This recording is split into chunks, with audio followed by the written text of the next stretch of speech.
ظاہری طور پر کسی کو جھک کے ملنا، کسی کو بہت اٹھانا، اس کی خوشامد کرنا، وہ چلا جائے اس کے پیچھے اس کو گالی دینے، اس کا نام تقویٰ نہیں، اس کا نام منافقت ہے۔ ہم سمجھتے ہیں یار بندے کو گلے لگا لو، بندے کی خوشامد کرو، اس کا نام تقویٰ، اس کا نام تقویٰ نہیں ہے۔ یہ دین کا غلط ترجمہ ہے، یہ قرآن مجید کا غلط ترجمہ ہے۔ تقویٰ تو نام ہے، تمہارے اندر اتنی پرہیزگاری ہو، اتنی پرہیزگاری ہو، تمہارا ظاہر اور باطن ایک نظر آئے۔ اللہ کے قرآن کو یہ نہ کہنا پڑے یا ایھا الذین آمنوا لم تقولون ما لا تفعلون، وہ لوگوں تم وہ کرتے کیوں نہیں جو تم کہتے ہو۔ قول اور فعل کا ایک ہونا یہ ضروری ہے اور یہ ایمان کی نشانی ہے۔ ہم زبان سے کہتے رہے ہمارا عمل نہ ہو، اس لیے تو روزوں کا مقصد بیان کر رہا تھا۔ روزوں کا مقصد ہم متقی بن جائیں، ہم تقوی اختیار کر لیں، یہ ایک بات۔ دوسری بات فرمایا شہر رمضان الذی انزل فیہ القرآن، اللہ رب العزت نے رمضان المبارک میں قرآن مجید کو نازل فرمایا ہے۔ قرآن اور رمضان کا ایک خاص جوڑ ہے، ایک خاص نسبت ہے، ایک خاص تعلق ہے، اور اس تعلق کی بنیاد پر اس رمضان میں قرآن مجید کو جتنا زیادہ پڑھا جاتا ہے، پورے سال میں اتنا قرآن پوری دنیا میں نہیں پڑھا جاتا جتنا اس رمضان میں پڑھا جاتا ہے۔ اب قرآن مجید میں جو ذکر ہوا کہ تم سے پہلے کتب پر روزے فرض ہوئے، کتب علیکم الصیام کما کتب علی الذین من قبلکم، آدم علیہ السلام جنت میں تھے، جنت سے دنیا میں بھیجا گیا، انڈیا کے ایک شہر میں آدم علیہ السلام اترے، اما حوا کو کہاں بھیجا گیا؟ جدہ کے اندر بھیجا گیا، اور بہت فاصلہ تھا، بہت دور تھے، پریشانی کا عالم تھا، تو ایک دوسرے کو ڈھونڈتے ڈھونڈتے جب میدان عرفات میں پہنچے تو میدان عرفات میں ادھر ایک مقام ہے، اس مقام پر جب دونوں جمع ہوئے تو ایک دوسرے کو دیکھا، حضرت آدم علیہ السلام بہت روئے، اور روایات میں بڑا مختصر کرتا جاتا ہوں، آدم علیہ السلام نے بڑے عرصے کے بعد جب اپنا چہرہ مبارک دیکھا، اس پانی کے آئینے پانی میں یا آئینے میں یا کسی ذریعے اپنا چہرہ دیکھا، تو جو حسن تھا، جو کمالات تھے، جو جمالات تھے، وہ امتحان کے طور پر اللہ رب العزت نے واپس لے لیے تھے۔ آدم علیہ السلام روئے، اللہ تعالیٰ سے مانگا ربنا ظلمنا انفسنا وان لم تغفر لنا وترحمنا لنکونن من الخاسرین، اللہ تعالیٰ نے گناہوں کو معاف فرما دیا۔ جب گناہ معاف ہو گئے تو پھر یا اللہ وہ حسن واپس لٹا دے، یا اللہ وہ جو کمالات تھے وہ واپس لٹا دے۔ اللہ رب العزت نے فرمایا اچھا وہ حسن واپس چاہتے ہو، آپ نے روزے رکھنے ہیں۔ آدم علیہ السلام نے 3 روزے رکھے، چاند کی 13ویں، 14ویں اور 15ویں رات کا، چاند کی 13، 14 اور 15 کا روزہ رکھا، 13 کا دن، 14 کا دن اور 15 کا دن روزہ رکھا۔ چاند بھی روشن ہوتا ہے، اپنے عروج پر ہوتا ہے ان دنوں میں، اور سورج تو ویسے ہی چمک رہا ہوتا ہے۔ جب 13 کو روزہ رکھا تو دیکھا روزہ رکھنے کے بعد کہ کچھ جو حسن ہے وہ واپس آیا ہوا ہے۔ پھر 14 کو رکھا، پھر دیکھا کچھ اور تبدیلی ہے۔ جب 15 کو دیکھا تو جو پہلے والی حالت تھی اللہ رب العزت نے واپس اٹھا دی۔ تو رمضان المبارک یہ رمضان ہمیں ملا ہے، لیکن روزے یہ آدم علیہ السلام سے چلتے آ رہے ہیں۔ نوح علیہ السلام نے بھی روزے رکھے، نوح علیہ السلام کی امت جو ہے وہ یوم عاشورہ کا روزہ رکھتے تھے، 10 محرم الحرام کا روزہ نوح علیہ السلام رکھا کرتے تھے۔ اسی طرح حضرت داؤد علیہ السلام نے بھی روزے رکھے ہیں۔ داؤد علیہ السلام ایک دن روزہ رکھتے تھے اور ایک دن افطار کیا کرتے تھے، یوں 6 مہینے ان کی افطاری ہوا کرتی تھی اور 6 مہینے روزے رکھا کرتے تھے۔ اور یہ روزے حضرت موسیٰ علیہ السلام نے بھی رکھے ہیں۔ موسیٰ علیہ السلام 40 دن روزے رکھا کرتے تھے، کوہ طور پہ جا کے 40 دن موسیٰ علیہ السلام نے روزے رکھے، اور یہ روزے حضرت عیسیٰ علیہ السلام نے بھی رکھے ہیں۔ اور آج بھی جو لوگ کہتے ہیں ہم عیسیٰ علیہ السلام کے پیروکار ہیں اور صحیح معنوں میں ان کی پیروی کرتے ہیں، وہ بھی آج بھی عیسیٰ علیہ السلام کی امت کے لوگ 2 ماہ روزے رکھا کرتے تھے۔ میرے بھائیوں، میرے دوستوں، میرے بزرگوں، یہ امت محمدی ہونے کی وجہ سے ہمیں یہ شرف حاصل ہے۔ نبی علیہ السلام کا امتی ہونے کی وجہ سے شرف حاصل ہے۔ نبی ساری امتوں کو ملے، لیکن نبی آخر الزمان مجھے اور آپ کو ملے، روزے ساری امتوں کو ملے لیکن رمضان یہ مجھے اور آپ کو ملے، کتابیں ساری امتوں کو ملی لیکن کلام اللہ جس کو اللہ نے اپنا کلام کہا وہ مجھے اور آپ کو ملا، کتابیں ساری امتوں کو ملی، صحیفے ساری امتوں کو ملے، لیکن جس کو اللہ تعالیٰ نے کہا اِنَّا نَحْنُ نَزَّلْنَا الذِّكْرَ وَإِنَّا لَهُ لَحَافِظُونَ کہ اس کو نازل میں نے کیا ہے اور اس کی حفاظت کی ذمہ داری میرے اوپر ہے، وہ اللہ تعالیٰ نے مجھے اور آپ کو عطا کیا۔ پھر دنیا میں بڑے فتنے ہیں، بڑے لوگ ہیں جنہوں نے اس قرآن کو مٹانے کی کوشش کی، نعوذ باللہ اس قرآن کو ختم کرنے کی کوشش کی، لیکن اللہ تعالیٰ نے اس قرآن کی ایسی حفاظت کی جو میں اور آپ سوچ نہیں سکتے۔ صحابہ اکرام کا دور اپنا دور تھا، تابعین کا دور اپنا دور تھا، تابع تابعین کا دور اپنا دور تھا۔ ایک بڑے صغیر کی بات کرتا ہوں، جب انگریز نے کہا مسلمانوں کو طاقت دینے والی جو چیز ہے وہ قرآن مجید ہے، اس قرآن کو ختم کریں گے تو مسلمان کا ایمان ختم ہوگا، مسلمان کی طاقت تقسیم ہوگی، مسلمان کمزور ہوگا، تو انہوں نے پورے بڑے صغیر سے قرآن مجید کو جمع کیا اور دریا پختہ کرنے کی کوشش کی، قرآن مجید کے جو نسخے تھے ان کو ختم کرنے کی کوشش کی، لیکن اللہ تعالیٰ نے حافظوں کو دلوں میں جو اس قرآن مجید کو رکھا ہوا تھا، اس قرآن مجید کو دوبارہ لکھا گیا۔ یہ قرآن مجید انگریز سے بھی ختم نہ ہوا، یہ قرآن مجید کافر سے بھی ختم نہ ہوا۔ قرآن مجید آج بھی محفوظ ہے، آج بھی بنیا کی مسجد رحمۃ للعالمین میں قرآن مجید سنایا جا رہا ہے، پوری دنیا میں، پورے پاکستان میں سنایا جا رہا ہے۔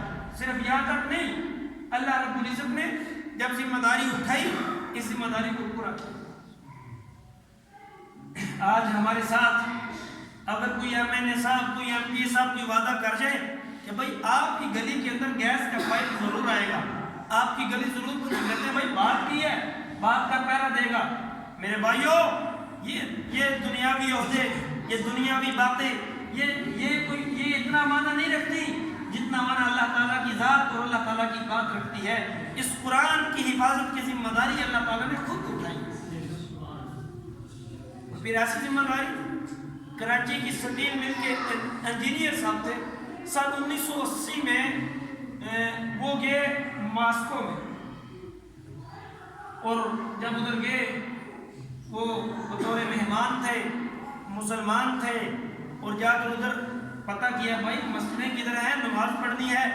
کہا بھائی مسجد کا نام نہیں لینا، مسجد پر پابندی لگی ہوئی ہے، مسجد کا نام نہیں لینے دیا جاتا، قرآن مجید کا نام نہیں لینے دیا جاتا۔ جس کے پاس ٹھہرے گھر میں نماز پڑھی، جمعے کا دن آ گیا، جمعے والے دن انہوں نے کہا بھائی مجھے بتاؤ مسجد ہے کہاں، میں ان کا مہمان ہوں، یہاں کی گورنمنٹ مجھے بھی کچھ نہیں کہہ سکتی، تو آپ مجھے بتائیں مسجد ہے کہاں۔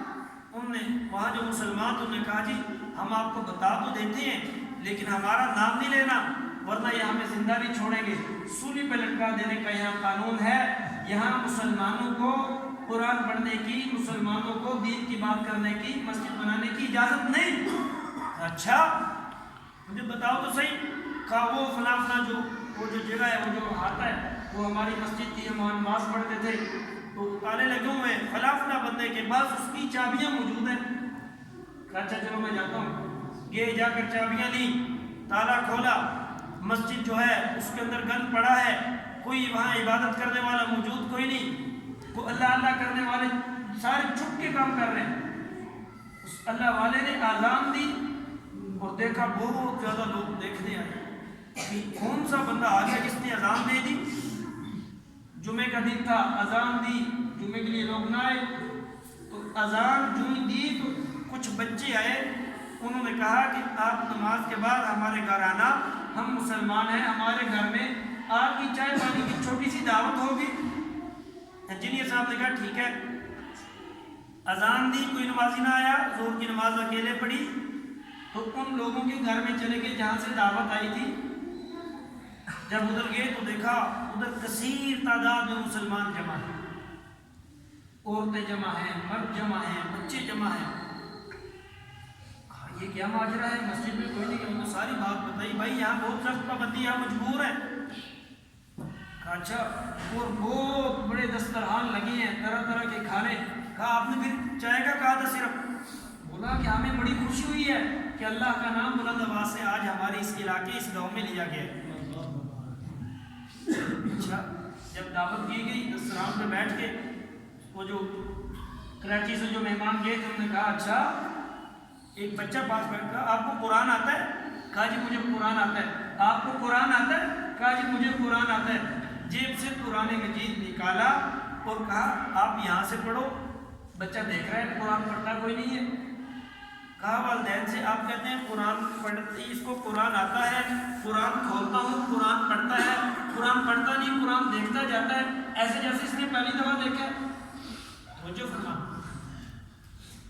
بچے کے والدین کہنے لگے اللہ والے یہاں قرآن مجید کی تعلیم پر پابندی ہے، قرآن مجید گھر میں رکھنے پر پابندی ہے، پتہ چل جائے جس کے گھر میں قرآن مجید اس کو اٹھا لیا جاتا ہے۔ وہ آدمی کہنے لگا آپ کہتے ہیں اس کو قرآن مجید آتا ہے، میں تو قرآن مجید سامنے کھولے قرآن پڑھتا کوئی نہیں ہے۔ انہوں نے کہا بات ایسی نہیں، اس کو قرآن آتا ہے، اس کو سارے کا سارا اس بچے کو قرآن آتا ہے، آپ قرآن کی آیت پڑھ کر تو دیکھو۔ اس اللہ والے نے قرآن مجید کی آیت پڑھی یا ایھا الذین آمنوا توبوا الی اللہ توبۃ نصوحا۔ کہا میرے بچے یہاں سے قرآن پڑھنا شروع کر دے۔ یقین جانیے علماء کرام نے لکھا ہے اس بچے نے قرآن مجید کو پڑھنا شروع کر دیا اور سورۃ التحریم 28واں پارہ آخری رکوع یا ایھا الذین آمنوا توبوا الی اللہ توبۃ نصوحا، اس بچے نے پورے کا پورا رکوع پڑھ دیا۔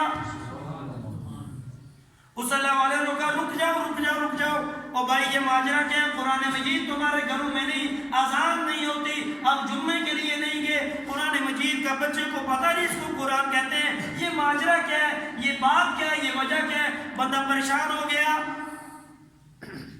لوگوں نے کہا بھائی بات یہ ہے قرآن مجید کے ساتھ محبت تو موجود ہے، بات یہ ہے اللہ کے دین کے ساتھ الفت تو موجود ہے، وہ جو دل کے اندر نظریہ بن چکے ہیں اس کو ختم کرنے والا کوئی نہیں ہے۔ ہوا یہ کہ یہاں کے جو علماء کرام ہیں ان نے مدرسے بند کر دیے، ان کے مدرسوں پر پابندی لگ گئی، ان کی مسجدوں پر پابندی لگ گئی، لیکن علماء کرام نے اللہ کے دین کا کام کوئی نہیں چھوڑا۔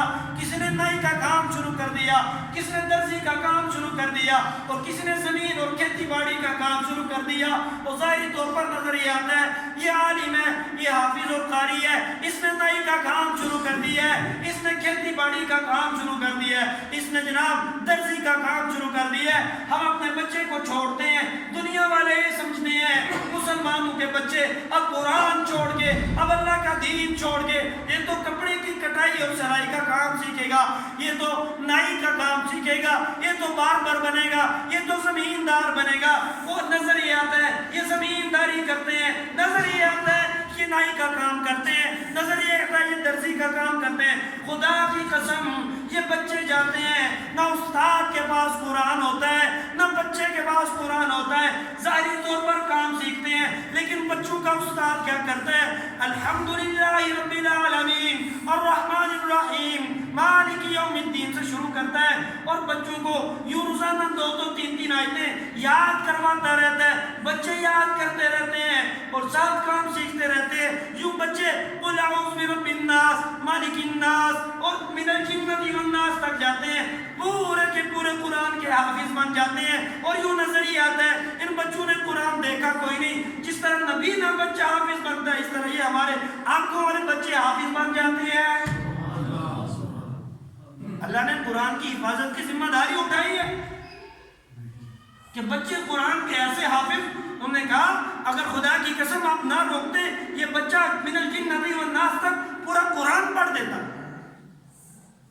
میرے بھائیوں میرے دوستوں میرے بزرگوں، ہمارے پاس وقت ہے، رمضان کا مہینہ ہے، ہمارے پاس ٹائم ہے، ہمارے پاس مہلت ہے اور یہ دنیا یہ دارالعمل ہے، اس دنیا میں ہم نے عمل کرنا ہے، آخرت دارالجزا ہے، آخرت میں ہمیں اس کا بدلہ ملتا ہے۔ مسئلہ صرف یہ ہے کہ ہمیں اس کا جو بدلہ ہے وہ ظاہری آنکھوں سے نظر نہیں آتا، یہ جب نبض نے چلنا بند ہو جانا ہے، جب اس آنکھ نے بند ہو جانا ہے پھر پتہ چلنا ہے کہ میں نے دنیا میں کیا کیا۔ اذا زلزلت الارض زلزالها، جب زمین نے تھرانا ہے بڑی موج مستی میں لگے ہوئے تھے ساری دنیا کے لوگ. تھوڑی سی زمین ہلی, اللہ یاد آیا کہ نہیں آیا؟ اپنی مارکیٹوں سے باہر نکلے کہ نہیں نکلے؟ اپنے پلازوں سے باہر نکلے کہ نہیں نکلے؟ اپنے ہوٹلوں سے باہر نکلے کہ نہیں نکلے؟ اپنے بنگلوں اور کوٹھیوں سے باہر نکلے کہ نہیں نکلے؟ اللہ ایک منٹ میں یاد آ گیا. لیکن انسان پھر بھی بولا بالا ہے, انسان پھر بھی خطا کا پتلا ہے, پھر بھول جاتا ہے. اللہ پھر یاد کرواتے ہیں, پھر انسان بھول جاتا ہے. لیکن میرے بھائیوں, یہ رمضان ہے, یہ سیزن ہے, اس سیزن سے فائدہ اٹھاؤ, اللہ کے سامنے رو پڑو, گڑ گڑاؤ, اپنے آنسو بہاؤ, اللہ کو منا لو. خدا کی قسم اللہ نے ہمارے گناہوں کو معاف فرمانے کے لیے یہ رمضان کا مہینہ ہمارے لیے منتخب کیا. سبحان اللہ. اب یہ ہماری مرضی ہے, اب یہ ہماری مرضی ہے کہ ہم اپنے گناہوں کو معاف کروائیں یا نہ کروائیں. اب ہماری مرضی ہے کہ ہم جیسے تھے ویسے رہے یا اپنے حالات کو تبدیل کر لیں. میرے بھائیوں, یہ دنیا یہ دھوکہ ہے. عمل حیات الدنیا الا متاع الغرور, یہ دھوکے کی زندگی ہے. یہ دنیا یہ عارضی دنیا ہے. بڑے بڑے لوگ, بڑے بڑے جاگیردار, بڑے بڑے وزراء اعظم, بڑے بڑے مشیر, بڑے بڑے ملکوں کے صدور, بڑے بڑے اپنے آپ کو سپر پاور کہنے والے, خدا کی قسم آپ اگر وہ مسلمان تھے تو آپ دیکھ لو قبرستانوں میں پڑے ہیں, منو مٹی نیچے پڑے ہیں, ان کی قبروں پر جانے والا کوئی نہیں ہے. آج اس رمضان میں اللہ کو منا لو, اس رمضان میں گڑ گڑا لو, اس رمضان میں اللہ کو راضی کر لو اور ایک عہد کر لو, اپنے بچوں کو قرآن کا حافظ بنانا ہے. اور بڑے سے بڑا آدمی آ جائے لیکن اس مسئلے پہ کھڑا ہونے کی اس کی جرت نہیں ہے. ایک پھٹے پرانے کپڑے والا, سادے کپڑے پہننے والا حافظ قرآن اس مسئلے پہ کھڑا ہوتا ہے, اور جب تک وہ کھڑا رہتا ہے کوئی بڑے سے بڑا آدمی پیچھے آ جائے اس کی جرت نہیں ہوتی کہ وہ رکوع چلا جائے. ایسے ہی ہے کہ نہیں؟ یہ اللہ کے ہاتھ میں عزت. قل اللہم مالک الملک تؤتی الملک من تشاء وتنزع الملک ممن تشاء وتعز من تشاء وتذل من تشاء. اللہ رب العزت نے یہ ملکوں کی حکمرانیاں جسے چاہتے ہیں دیتے ہیں, جس سے چاہتے ہیں لے لیتے ہیں, جسے چاہتے ہیں عزت دیتے ہیں, جسے چاہتے ہیں ذلیل کر دیتے ہیں. میرے بھائیوں, عزت للہ العزت ولرسولہ وللمؤمنین, عزت اللہ کے لیے ہے, اللہ کے رسول کے لیے ہے, مومنین کے لیے ہے. اس عزت کی زندگی, اس عزت کا جینا اسی حال میں ہے کہ ہم اللہ تعالیٰ کے سامنے جھک جائیں, اللہ تعالیٰ کو راضی کر لیں, اللہ تعالیٰ کو منوا لیں. یا اللہ ہم سے گناہ ہو گیا, یا اللہ ہم سے غلطی ہوگی, یا اللہ ہم نے اپنی مرضی کر لی, یا اللہ آج کے بعد نہیں کریں گے, یا اللہ آج تو ہم سے راضی ہو جا. حدیث پاک میں آتا ہے التائب من الذنب کمن لا ذنب لہ, جو آدمی اپنے گناہوں کی معافی مانگتا ہے وہ ایسے ہے کہ جیسے اس نے گناہ کیے ہی کوئی نہیں. توبہ کرنے میں ایسے ہے جیسے اس نے گناہ کیے ہی کوئی نہیں ہے. اس لیے سارے حضرات ایک دفعہ کہہ دیں یا اللہ ہمیں معاف فرما دے. بھائی مسجد میں بیٹھے ہیں, رمضان کا مہینہ ہے, بلند آواز سے کہہ دیں یا اللہ ہمیں معاف فرما دے, یا اللہ ہمیں معاف فرما دے. اللہ تعالیٰ ہمیں کہنے سے زیادہ, سننے سے زیادہ عمل کی توفیق عطا فرمائے. آپ کے یہاں قرآن مجید سنایا جاتا ہے, آپ کوشش کریں 1 گھنٹہ ہوتا ہے, مسجد میں آئیں, عشاء کی نماز سے پہلے آ جائیں, قرآن کی تلاوت خود بھی کریں اور قرآن مجید کو سنیں. اور جو حضرات آپ کے پاس قرآن مجید سنا رہے ہیں ان کے پاس بیٹھیں, ان سے قرآن سیکھیں. جو بڑی عمر کے حضرات ہیں قرآن مجید کی تجوید ٹھیک کریں, اپنی نماز ٹھیک کریں, غسل کے نماز کے وضو کے فرائض ٹھیک کریں, 24 گھنٹے کی زندگی کے بارے مسائل علماء کرام سے پوچھیں. اللہ تعالیٰ ہمیں کہنے سے زیادہ, سننے سے زیادہ عمل کی توفیق عطا فرمائے. ہمارے